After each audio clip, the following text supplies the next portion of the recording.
వాక్యము యోమ్ దెబిరీం 10వ తారీఖు 5వ నెల 2025వ సంవత్సరం. మన దేవుడిస్తున్న చక్కటి మాట.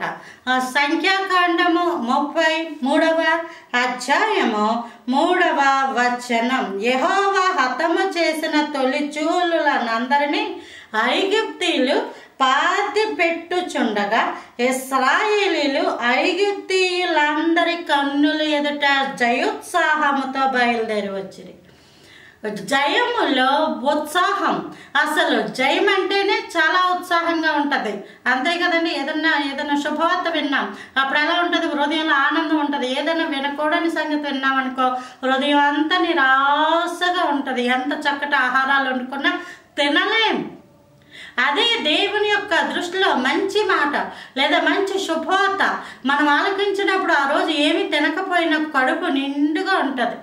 ఏమి వేసుకొని తిన్నా సరే ఆ రోజు ఎంతో సంతోషంగా ఉంటుంది. ఎందుకంటే అది ఆహారం వలన వచ్చిన సంతోషము కాదు, జయము వలన వచ్చిన సంతోషం. ఈ ఐగుప్తీయులు ఇశ్రాయేలు ప్రజలకి హాని చేయాలని, కీడు చేయాలని, శ్రమ పెట్టాలని, ఏదైతే వారి యొక్క పిల్లల విషయంలో చెడు తలంపు కలిగి ఉన్నారో అది దేవుడు మరలా వారి మీదకే రప్పించాడు. వారి మీదకి రప్పించినప్పుడు వారి యొక్క ఆలోచనలు క్రియారూపకములయ్యి ఆ క్రియలను వారు పాతి పెట్టుకుంటున్నారు. ఆ క్రియలను వారు పాతి పెట్టుకుంటున్నారు. అయ్యో, మనం ఇలాంటి తలంపు చేయకుండా ఉండాల్సింది.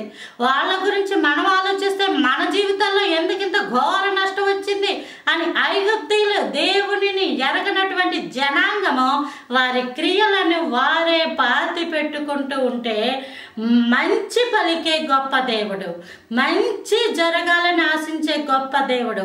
ఇశ్రాయేలీల ప్రజలు ఐగుప్తీయుల కోసం ఏనాడు వాళ్ళు పాడైపోవాలని ఆశించలా, ఎప్పుడు వాటి గురించి ప్రార్థించలేదు.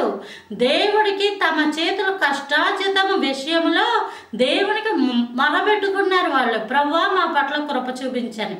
అయితే దేవుడు వారి పట్ల కృప చూపించి ఎవరైతే హాని చేయాలనుకున్నారో వాళ్ళకి హాని వెళ్ళింది, ఎవరైతే మంచి జరగాలనుకున్నారో వాళ్ళకి మంచి జరిగింది. నీవు ఒకవేళ ఎవరి గురించిన హాని తలపడితే ఆ హాని నీ మీదకే వస్తుంది. మంచి అనుకుంటే ఆ మంచి నీకే వస్తుంది. అందుకే సాధ్యమైనంత వరకు ఎటువంటి చెడు మాటలాడకుండా మీ జీవితాలు ఆశీర్వాదకరముగా ఉండును గాక. Praise the lord. ఆమేన్.